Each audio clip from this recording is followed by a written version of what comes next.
नमस्कार, आप देख रहे राष्ट्र समाचार। पैगंबर ये इस्लाम हज़रत मोहम्मद के नवाजे हज़रत इमाम हुसैन और उनके 72 साथियों की मैदान करबला में हुई शहादत की याद में हर साल की तरह इस साल भी चौथे इमाम हज़रत जैनुल आबिदीन की शहादत की 1249वीं वर्षी के मौके पर एक कैंडल मार्च नोएडा में निकाला गया। आपको बता दें कि नोएडा स्टेडियम गेट नंबर 4 से निकाला गया कैंडल मार्च, जो स्पाइस मॉल होते हुए सेक्टर 21 और 25 वाली रोड के सामने से गुजरकर सेक्टर 12 के रास्ते से होता हुआ sector 22A block gate number 1 अपने मकाम पर समाप्त हुआ, जहां शोहदाए करबला को खिराजे आकिद पेश किया गया। कैंडल मार्च में शामिल हुए लोगों ने मीडिया से बातचीत में क्या कुछ कहा, आइए देखते हैं इस खास रिपोर्ट में। दरे हुसैन पे मिलते हैं हर ख्याल के लोग, ये इत्तेहाद का मरकज़ है आदमी के लिए। आज से 1400 साल पहले इमाम हुसैन अलैहिस्सलाम ने करबला के मैदान में हक़ और बातिल के ख़िलाफ़ जो जंग शुरू हुई थी, जिसमें इमाम हुसैन ने सच्चाई का रास्ता अपनाया था और उन्होंने यजीद जैसे क्रूर बादशाह के सामने मान्यता देने से इनकार कर दिया था और कहा था कि चाहे जालिम कितना भी बड़ा आदमी हो, उसके सामने कभी सर नहीं झुकाना चाहिए। और उन्होंने ये कहा था कि आतंकवाद का कोई मज़हब नहीं होता, हमें हमेशा आतंकवाद के ख़िलाफ़ अपनी संख्या नहीं देखनी चाहिए। अगर अकेले आप हैं तो आपको हमेशा आवाज़ उठानी चाहिए। तो उसी के रास्ते पे हम चलते हुए आज इमाम हुसैन अलैहिस्सलाम के जो बेटे हैं, जो हमारे चौथे इमाम हैं, उनकी भी वफ़ात है। और इमाम हुसैन के बाद उन्होंने ही लोगों को ये बताया था वाक़या करबला कि किस तरह से यजीद ने उनके साथ जुल्म किया और किस तरह ने उससे 72 शहीदों को शहीद किया गया। और लेकिन उन्होंने अपना सर नहीं झुकाया इमाम अलैहिस्सलाम ने। हम ही उनके मार्ग पे चलते हुए लोगों को ये बताना चाहते हैं कि आतंकवाद का कोई मज़हब नहीं होता, अधर्मता का कोई मज़हब नहीं होता, अत्याचार का कोई मज़हब नहीं होता। इंसानियत सबसे बड़ा मज़हब है और इमाम हुसैन अलैहिस्सलाम ने हमें इंसानियत का पैगाम दिया है। उस पैगाम को हम आम जनता तक, पूरे मुल्क तक, पूरे दुनिया के लोगों तक ये पहुँचाना चाहते हैं कि इंसानियत से बड़ा कोई धर्म नहीं है। नाम है आपका? ये आज कैंडल मार्च निकाला जा रहा है, क्यों निकाला जा रहा है, क्या संदेश दिया जाएगा इस कैंडल मार्च के जरिए?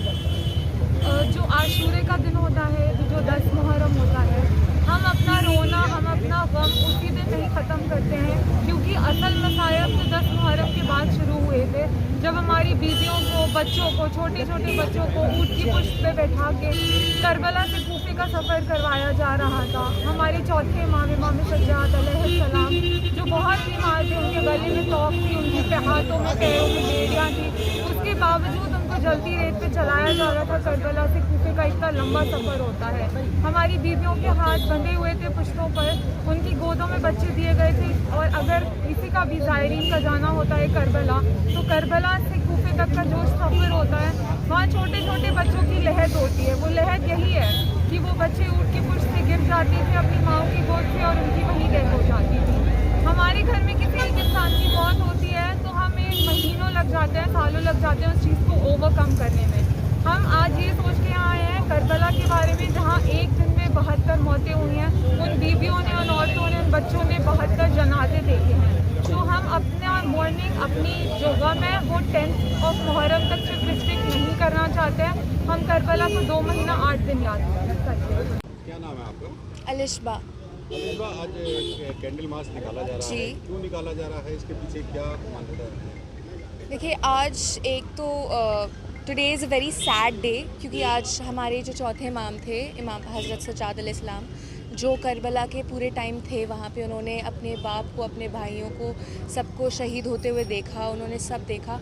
और फिर उसके बाद जब बहुत सारी उन्होंने प्रॉब्लम्स झेली, प्यासा रखा गया, वो बीमार थे लेकिन तब भी उनको बेड़ियाँ पहनाई गई और उनको गर्म जलती हुई ज़मीन पे चलाया गया। उन्होंने इतनी सारी मौतें देखी, लेकिन उसके बाद भी उन्होंने बहुत ज़्यादा हक़ को सामने लाने के लिए बहुत लड़ाई की। उन्होंने सबको बताते रहे, वो पूरे टाइम, जबकि कोई उनकी सुनता नहीं था, लेकिन वो पूरे टाइम बताते रहे लोगों को कि ये सच्चाई है, ये असलियत है, ये हक़ है, इसके लिए तुम्हें लड़ना है।